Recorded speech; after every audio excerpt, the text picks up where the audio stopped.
আবু হানিফাকে মারবে, মা সহ্য হবে না। মা কি বলে?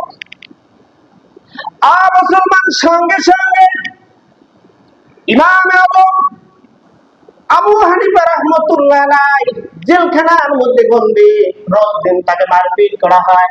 বৃদ্ধ মা যখন দেখার জন্য যায়, তখনও তাকে মায়ের সামনে আবু হানিফাকে নিয়ে এসে মারপিট শুরু করে দেয়। মা ঘোষণা দিল, ইমাম আজম আবু হানিফাকে ডাক দিয়ে বললেন, আবু হানিফা, তুমি যদি আমার সন্তান হয়ে থাকো, 10 মাস 10 দিন পর্যন্ত কষ্ট করে পেটের মধ্যে টাকা দিয়েছি, তোমাকে প্রসব করেছি। আবু হানিফারে যতক্ষণ পর্যন্ত নিঃশ্বাস থাকবে, যত মারপিট হোক না কেন, আমি মা ঘোষণা দিলাম, ততক্ষণ পর্যন্ত তো ইমাম থেকে চুল পড়বা, তুমি সরে দাঁড়াবা না। মা ঘোষণা দিয়েছে।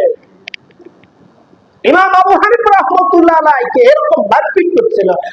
মুসলমান, আমরা তো ইমাম আবু হানিফা রাহমাতুল্লাহ আলাইহি মাযহাব কি মানি, মারপিট করছিল, কত মারধর খেলো ভাইজান। শুধু তাই না, ইমাম হাম্বল রাহমাতুল্লাহ আলাইহি যখন মারপিট করছিল, এই হাত দুখানা পিঠ মোড়া দিয়ে বেদ বাঁধেছিল।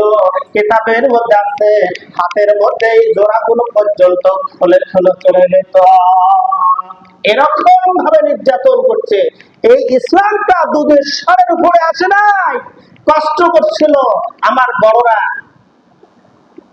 এমনি এমনি মাথায় টুপি আছে। আমি এজন্য বলি, আমরা ঈমান পেয়েছি, আমরা ঈমান গ্রহণ করি নাই। বাবার সূত্রে, দাদার সূত্রে আমরা ঈমানকে পেয়েছি। বেলাল রাদিয়াল্লাহু তাআলা আনহুর মতো ঈমান গ্রহণ করলে, মারপিট খাওয়ার পরেও বেলাল রাদিয়াল্লাহু তাআলা আনহু ঈমান ছাড়ে না। আমার ভাইরা, এই জন্য আমি বলতে চাই, তাহলে কি সেই ইমাম আবু হানিফা রাহমাতুল্লাহ আলাইহিকে মারলেন? এই ফেরাউনি কায়দায় এভাবে পর্যায়ক্রমে চলে আসতেছে। কম নির্যাতন আলেমদের উপরে। শুধু কি আজকে আমরা অনেকে বলি, তো আওয়ামী লীগ সরকার ছিল ওই সময়, শুধু জিনাবাদ যান আওয়ামী লীগ সরকারকে। আমি বলতে চাই যে কথাটা, পায়খানার এই পিঠ আর ওপিঠ নাই। কথা বুঝতে পারছেন?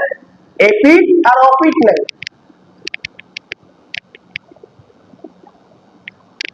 তো ইমাম আবু হানিফা রাহমাতুল্লাহ আলাইহি কষ্ট করলেন, ইমাম হাম্বল এরকম ভাবে পর্যায়ক্রমে চলে আসছে। কষ্ট আর কষ্ট।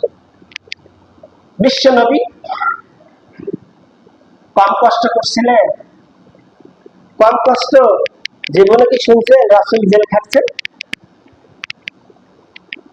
শোনেন নাই? রাসূলুল্লাহ সাল্লাল্লাহু আলাইহি ওয়াসাল্লাম জেল খাটছেন। মুসলমান লক্ষ্য করেন, বিশ্ব নবীকে যখন বন্দী করলেন, তখনকার জেলখানা হলো চরের মধ্যে, একবারে বালুকার আসে, যেখানে চর দ্বীপ ছিল, দ্বীপের মধ্যে বিশ্ব নবীকে যেখানে ছিল গাছের পাতা লতা পাতাগুলো থাকতো। আল্লাহ নবী গাছের পাতা লতা খেয়ে খেয়ে পায়খানা করতো, লালের মতো পায়খানা গুলো হতো। খাদ্য ছিল না বাজার, তার অভ্যাস ছিল, তার একটা ছিল, তার কারণ হলো কোরআন এই পৃথিবীর জমিনের মধ্যে রাষ্ট্রীয়ভাবে কোরআনকে কায়েম করতে চায়। যেরকম সুবহানাল্লাহ। রাষ্ট্রীয়, অনেকে রাষ্ট্রীয়ভাবে কোরআন দিয়ে কি হবে? তোমাকে রাষ্ট্র, তোমার মৌলবী মানুষ নামাজ পড়াবে, বিরোধী করবেন, ক্ষতি বিরোধী করবেন, আল্লাহ দিলে দাওয়াত দেবো, তোমার ভালো মন্দ খাইবেন, চলে যাবে, হাতিয়ে দেবো, চলে যাবে। কি লাভ? কি লাভটা শুনবেন? একটু লাভটা শোনেন।